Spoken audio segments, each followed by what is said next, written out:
Welcome everyone. It is Wednesday. It's 4:30 p.m. Central Time, and that means it is time for office hours here on the ViaMonstra Academy. This is where you can ask questions on Intune, ConfigMgr, MDT, PowerShell, imaging, you name it. And Andrew, good sir, shall we get going? I think that's a great idea. All right.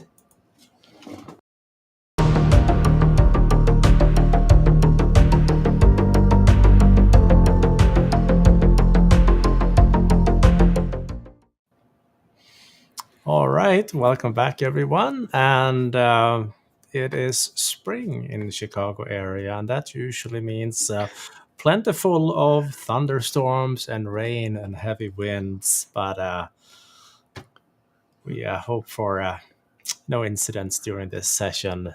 Should it happen, I have my trustworthy generator ready, so we'll see. Excellent. Kylo's ready to start it up for you.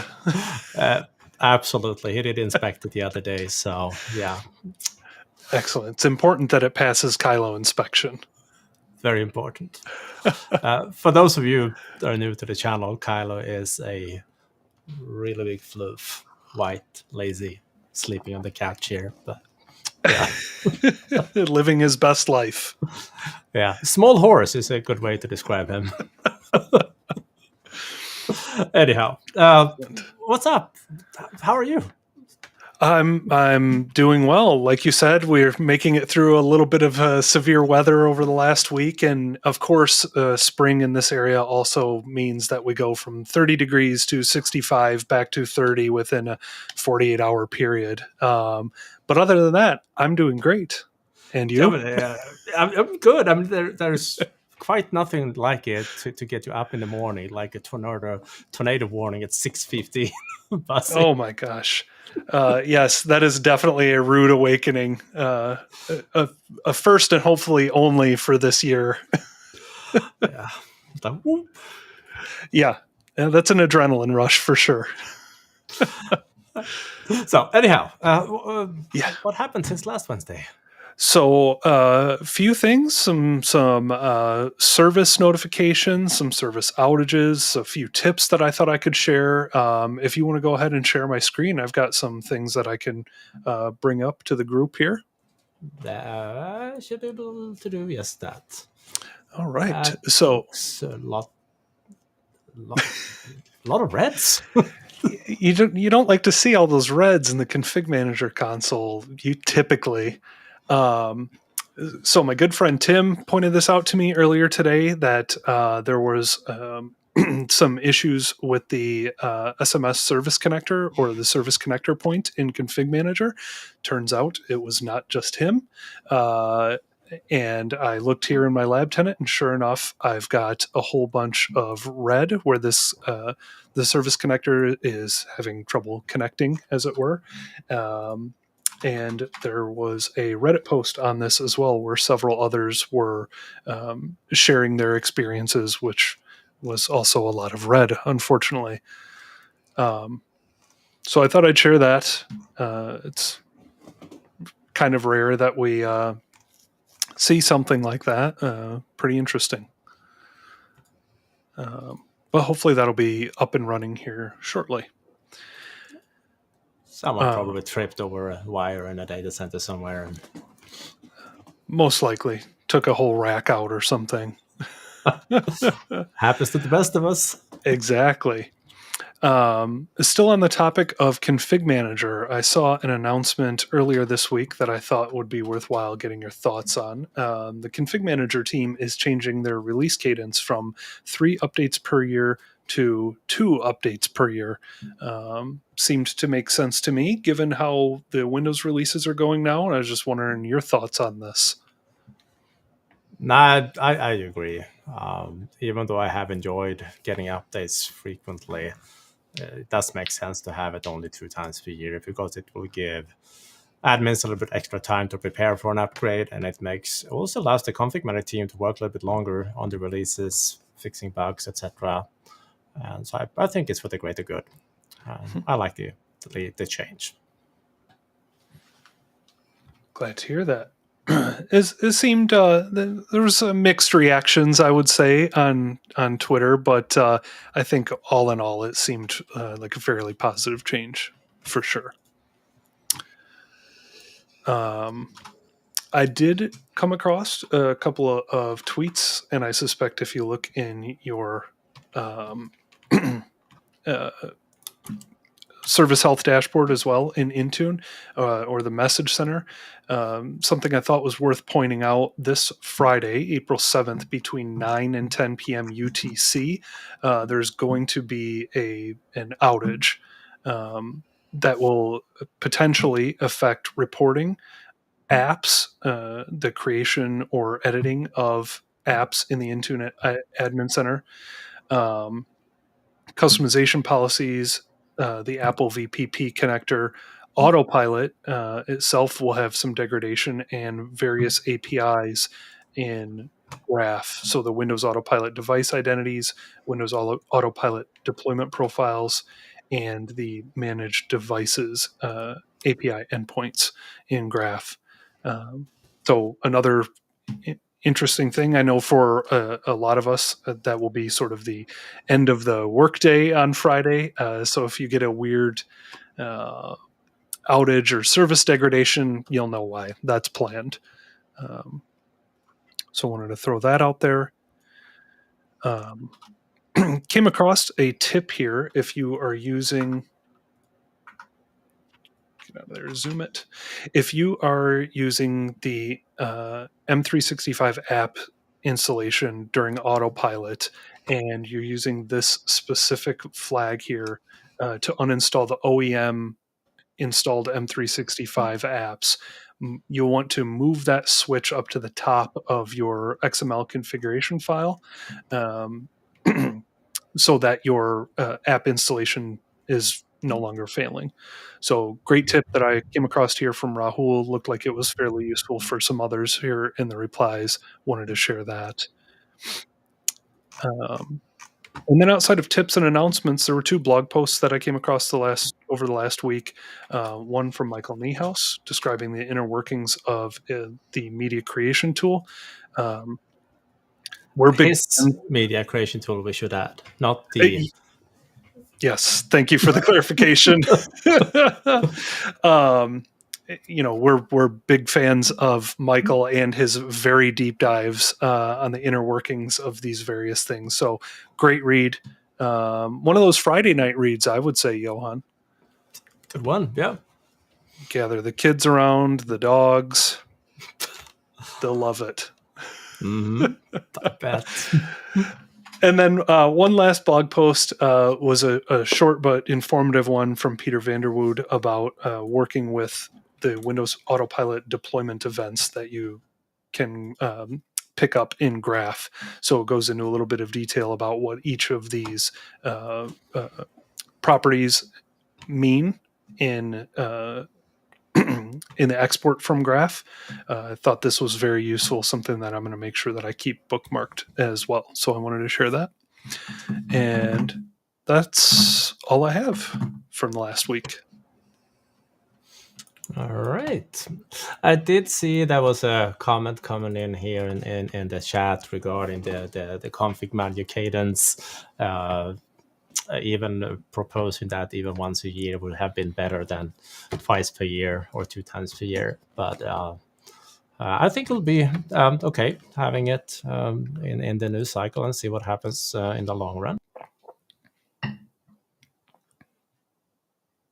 I guess the challenge for the ConfigMgr team is also that Intune is doing the quite opposite. They are releasing stuff sometimes several times per month, and they must have some sort of way of updating their product to meet new features that comes in Intune. And maybe we don't want to have to wait a full year to get some sort of additional co-management support, for example, if whatever that might be. So I think it makes sense, but we'll see. Time will tell, for sure. Now, I did stumble across one of our instructors here on the Academy, actually, Richard Hicks. He updated a post that I figured I should share this one here regarding on updates for always on VPN configurations, the ability to control disconnects and whatnot. So I figured I should share that link out. And then some good news also for those of you with academic licenses. Panu tweeted a few days back that it seems that finally they get their free licenses that they were promised at some point back here. So I don't have any tenant with an academic license that I can check, but apparently it showed up in their A5 tenant here. So good news for everyone in education. Save you a few dollars, $350 per user per device or per month. Quite a big deal, I think. I think I'll be able to confirm that for office hours next week. All right, then. You know someone that might have access to, yeah. I might know a couple people. That is awesome. All right. Then there was a question coming in just shortly before we started here, but it was the question was regarding switching workloads from ConfigMgr over to Intune, whether that basically required a cloud management gateway if clients were roaming to internet without having like a VPN access to, say, ConfigMgr. And obviously, if the workload is switched over to Intune for that device, you will manage that through Intune, and no cloud management gateway is required for those devices. But since the wording here in the question was pilot, I figured, all right, there's also a bunch of devices who have not yet migrated over. And if they roam to internet, yeah, then you need a cloud management gateway to configure them. There was a follow-up comment here regarding, can I still use the old internet-based cloud or connection? Good Lord, the old way of connecting internet devices from internet to ConfigMgr. Internet-based client management. Yeah, internet-based client management, that's the word for it. It's been so long time since I used that feature, so I even forgot the name of it. I do not recommend that. That's a horrible solution.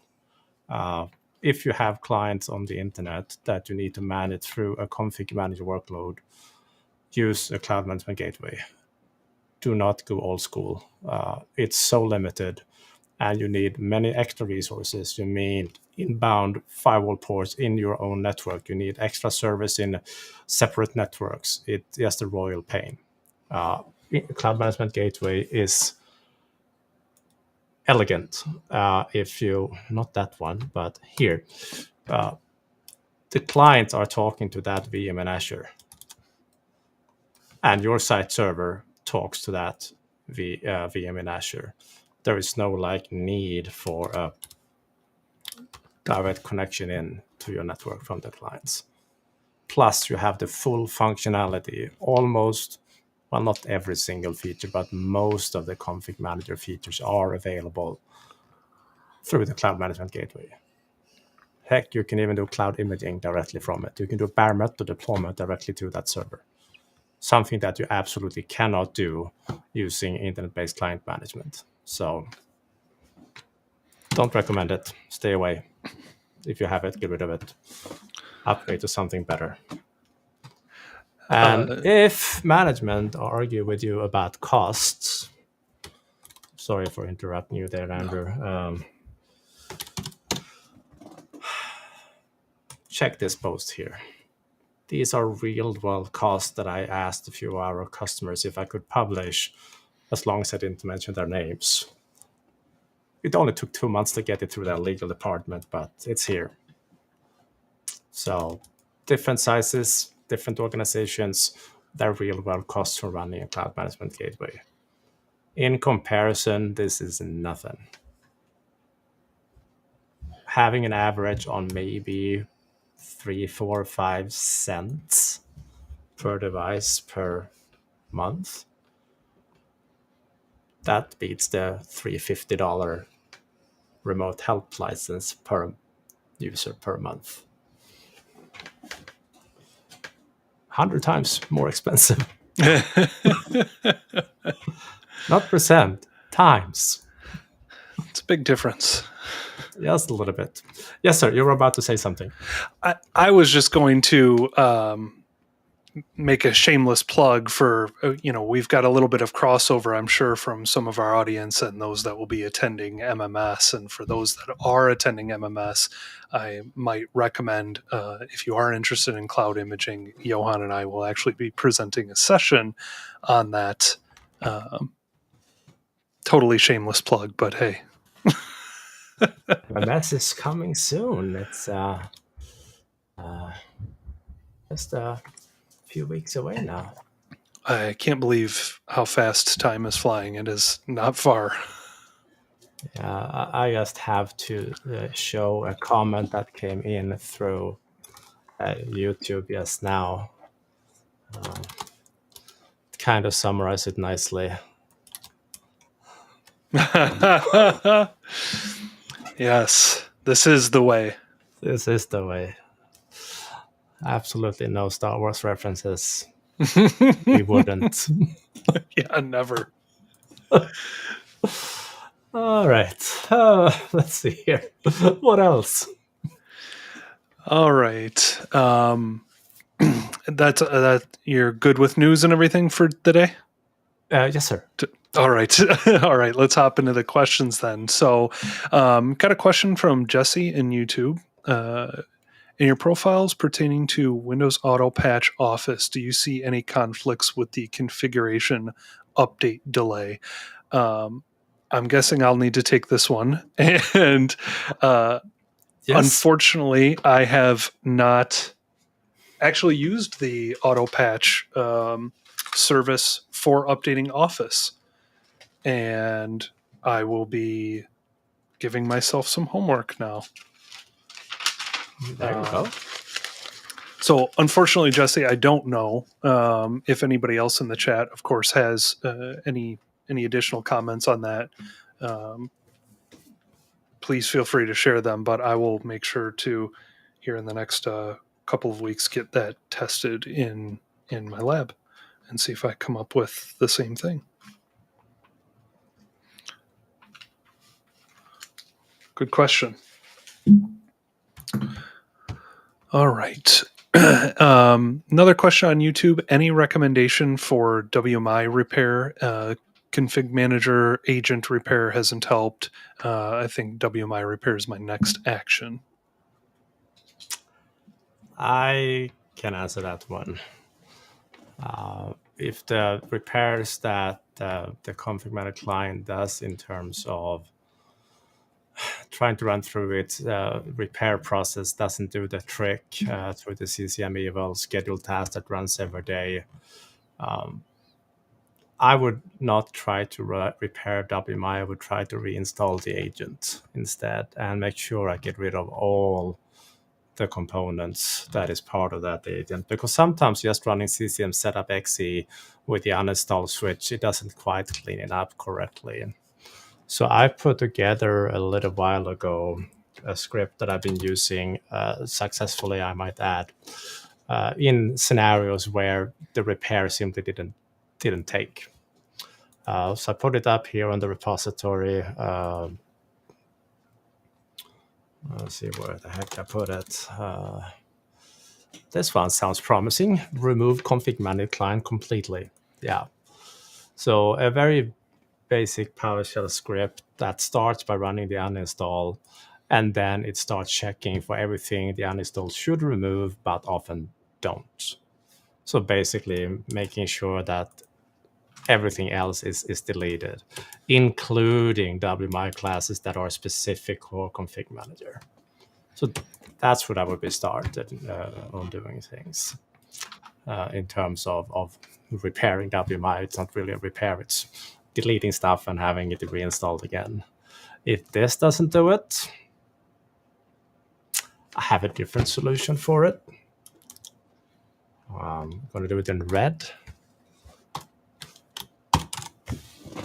Press F12, damn it. Re-image that box. was expecting either that or the Office Space GIF of them beating the printer. That would work. But yeah, that's what I would go in this scenario. I have seen some WMI diagnostics and repair attempts, but they usually destroy more than just the config manager stuff. I even have someone try it on a site server. That was interesting. Don't do that. Interesting. Sounds like a positive spin on how that really went. No, it died completely. So it's like, yeah, restore from backup then, shall we? Yes. Yep. Right. Good stuff. All right, we've got another question here. Any recommendations or articles to learn how to use WMI to create some data at the PC level and use Configuration Manager to collect that data like custom inventory?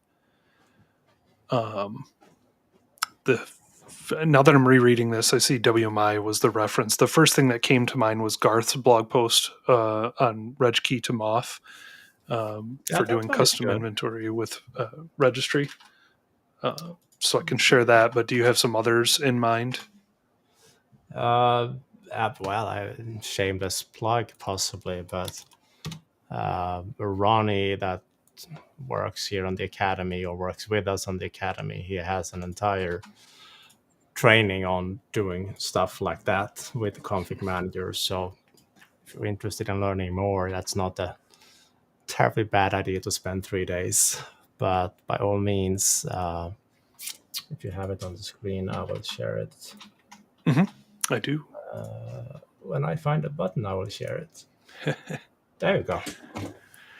So here's Garth Jones put together a blog post on how to use a tool called Regkey to Moth. And this tool will basically allow you to take a custom registry key that you have created, modified, what have you, on your endpoints, and basically import that custom registry key into hardware inventory. And then in your client settings, you can choose to collect that information and then do whatever it is you'd like to do with hardware inventory, build a collection, build a report, run some queries against that information. Really great tool. Use this to do things like tattoo the registry during a task sequence, for example, with like a task sequence name, version, Windows or version of Windows at the time of imaging. You can track the amount of time a specific sequence ran and inventory that. Pretty much whatever you want. Yeah, I mean, a classic tool. It's been around for like a decade or two, I like to say, in different versions. Sure. Great tool. Makes it very easy to do this. So hopefully that will help. Awesome. All right. Robert on YouTube, he said, I need to move 15 distribution points from one SCCM site server, I presume, to another, both on the same domain. Is there an easier way than pretty much a full rebuild per DP?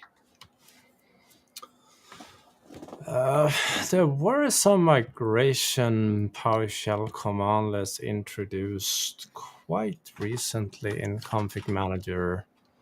Let's see if I can find those real quick.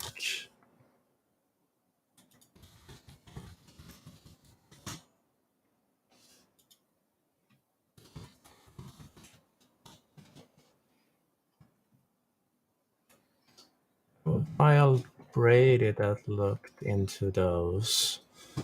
They came initially in the technical preview 2207. Let me share that. many windows now. Here we go. So this one here is a PowerShell-driven way of migrate content to distribution point or from distribution point. So maybe that could be something to look into, assuming that you're up on 22.11 of ConfigMgr, because again, it came in the preview 22.07. Don't think it made it. It might have made it into the 22.07 release, thinking of it. I have to look that one up too. Previews also always come out like a month before the real version, so to speak. Trying to find what's new in ConfigMgr 27.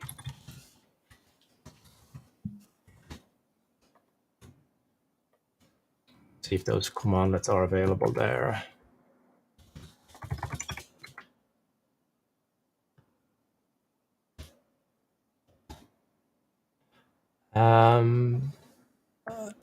Did not see if I made it. Oh, there was some added in 22. I'm really reading through the release notes of 22.7 in terms of what PowerShell commands that are available.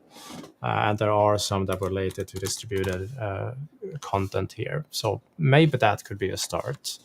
Other than that, I mean, spinning up distribution points is fairly easy to do, even scripted. And if they are on the wrong line on a wire, say that you have a, say that for the sake of argument, you have a DP and a remote site here. This is supposed to be a distribution point. And then you have a weak WAN link. So you have a 10 megabit link. And you want to spin up another one. And if you have a terabyte of content and you spin up a new one right out of the bat, so a second DP on this site, you can configure that. So instead of pushing the content from the site server to this one, you can configure it as a full DP to get the content from the one that is already there. And once it has the content, you can just reconfigure it back to be a normal DP. So that will obviously speed up the delivery a lot, because you probably have not just 10 megabit in between these two, you might even have a 10 gigabit connection. So something like that I would recommend in terms of, because it is nice installing up new distribution points from scratch, because you get a fresh content library. And then you can just decommission the old one or remove the old one. I like that better. I mean, they should be virtual machines anyway, so it's fairly easy to just spin up a new one next to, basically side by side with the other one. That would be my take on it. I hope that answered the question. Right. Had another question from Jesse here on YouTube. On another note, I would like to learn Microsoft Defender, or whatever it's called these days. It is difficult to keep up with all the name changes in that space. So if you're basically, the question is, any recommendations of books or videos to learn the platform within 30 days? Depends on which part of Defender you're talking about, whether it's Defender for Identity or Defender for Endpoint. A couple of things that are helpful to me that come right off the top of my head are a couple of people that I would follow on Twitter. I know that they're not books and videos, but I follow them. They do some great blog posts, and they're just good. One thing that Johan and I often recommend is, by going to some of those Twitter accounts, you can find others that are sharing that type of information. So I've got a couple of accounts that I'll share there. Johan, it looks like you might have an idea of some reading. I was looking up. So this is obviously a great book for Hmm. Intune stuff in general. But I was looking for it that has some Defender content in it, but I couldn't find any real quick. So I just leave it. But it's a great book for Intune related stuff. It's by Scott Duffy, one of the managers or program managers on the platform. So downright amazing book. Uh, I obviously do have a shameless plug in general. If you don't mind spending 6 weeks on it, we have Michael van Horenbeek coming back to us after almost, it's been 6 months by now, but he is running a complete training on 365 security, and that one includes a good chunk of Defender things. More products with the Defender in the name that I have used, but it's so it's not free, unfortunately, but it's like not the end of the world either for an organization to invest in, I think, or hopefully. So I will leave it with that. Sounds good. And I'll drop a couple of those Twitter follows that I was mentioning in the links for today. Beautiful.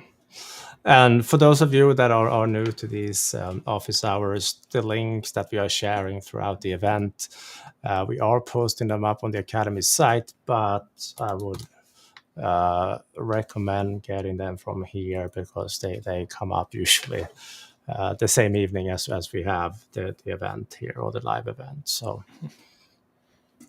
recommended. And while you're at it, please subscribe and like. That was always appreciated. Coming up on 1,000 subscribers. So that's pretty awesome. That's pretty good. I like it. Only 40 more. Mm-hmm. Dang, 100 videos. Yeah, we're adding. Wow. That's great. All right, then.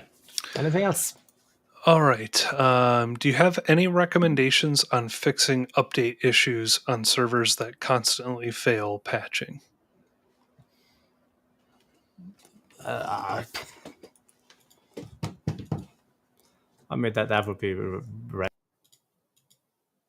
There is no difference in troubleshooting patching on servers versus clients. They follow the exact same processes with ConfigMgr. So what I like is that the Microsoft troubleshooting documentation for software updates, it got a massive overhaul about 2 years ago, where they put in basically flowchart, everything from preparing them on the server side to them coming down on the client or server and to being installed and reported up as compliant or not compliant. So I will simply walk through that documentation. And because they even provide log files or content from log files, what it's supposed to look like, so you can compare it with your log files and see what's going on. So see if I can find that post real quick. Or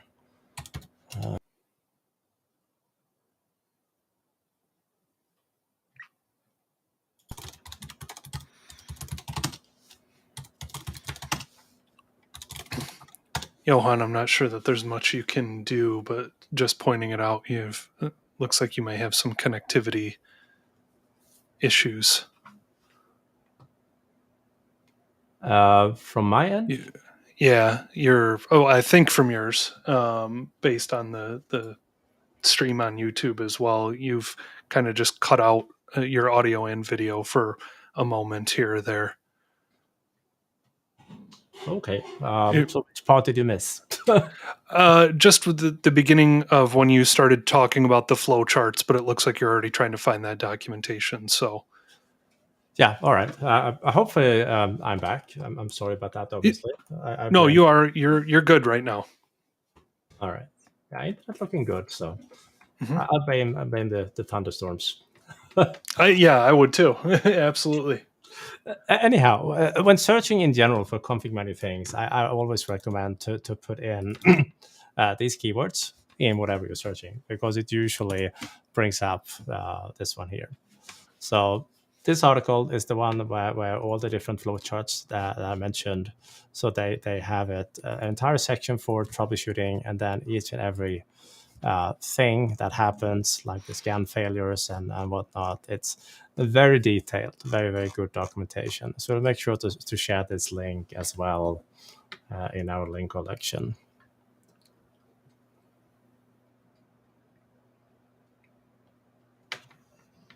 Great stuff. Right. I love this type of detailed documentation as well, sort of steps you through, check this, check this, check this, especially with something as complex as software updates. I'm sure we've all battled them many times. Once or twice, yes, sir. All right. Big thank you from Robert on YouTube. You're welcome. That's why we're here. That's right. All right. Let's see. Jesse's asking, as the topic of patching came up in regards to patching servers, do you use Orchestrator for your reboots? I feel like it could still use work and Microsoft just forgot about it. Any recommendation on a better approach to patching DCs and member servers? I mean, the orchestration groups are obviously there to control flows in between server patching. But before that, organizations, they simply used maintenance windows to control when and where certain servers were being updated. So they would have something like, I might have, maybe not on that one, but this one here, I think. That was a VB script, was it not? Here.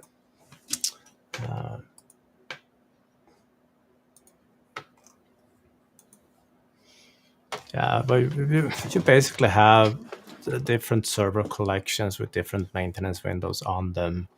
And of course, you could have in large environments, you can have 10 different collections with different servers, and you just try to parse them so they don't break stuff. For example, don't put in all domain controllers in the same collection and deploy them at the same time or up them at the same time. It's not recommended. And then these collections you typically include in like a production type collection. So when you create your ADRs and you deploy them to the production collection, which in turn will include your maintenance Windows collections, and then will sort of sort out the deployments that way. I still like this approach, probably because I'm using it for so many years, but there are other ways to do phase deployments in ConfigMgr. You have these orchestration groups you can put together. So I haven't used that feature much. I like the old way better. It gives me the control. I agree. I'm actually stuck in your ways as well. It works well. You add some, if you bring up a new server, add it to one of your groups, and for the most part, everything's automated from there. Yeah. Mm-hmm. So that will be the tips. All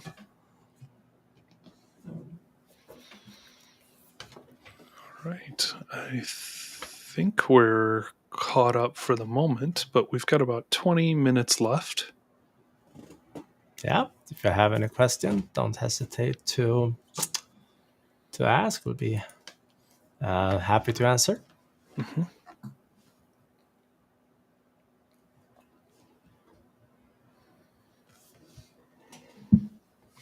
All right. And Jesse just commented, thanks. Going to have to take a weekend and work on that. Yeah, definitely. That's a fun weekend for us. Yeah. Practice in your lab environment first. Yes, absolutely. Don't want a DC updating at noon unexpectedly. Typically, no, not a good idea. No. Ask me why I'm so specific about noon. You wouldn't. Never. Nah. But you heard about someone who then possibly Yeah, something. Friend of a friend and their cousin or something like that. Long distant cousin. Mm-hmm. Yeah. All right. I don't see any more questions coming in. Nope, I'm not seeing any at the moment either. All right then. And I'd like to thank you all for joining us here today, and we hope to see you again next week, same time. And Andrew, thank you for joining as usual. And next week we are having a secret guest that we will announce shortly on a social media platform near you. I'm excited to find out. All right, sir. Thank you for having me. Thank you. Have a good one. Thanks, everybody. Bye-bye.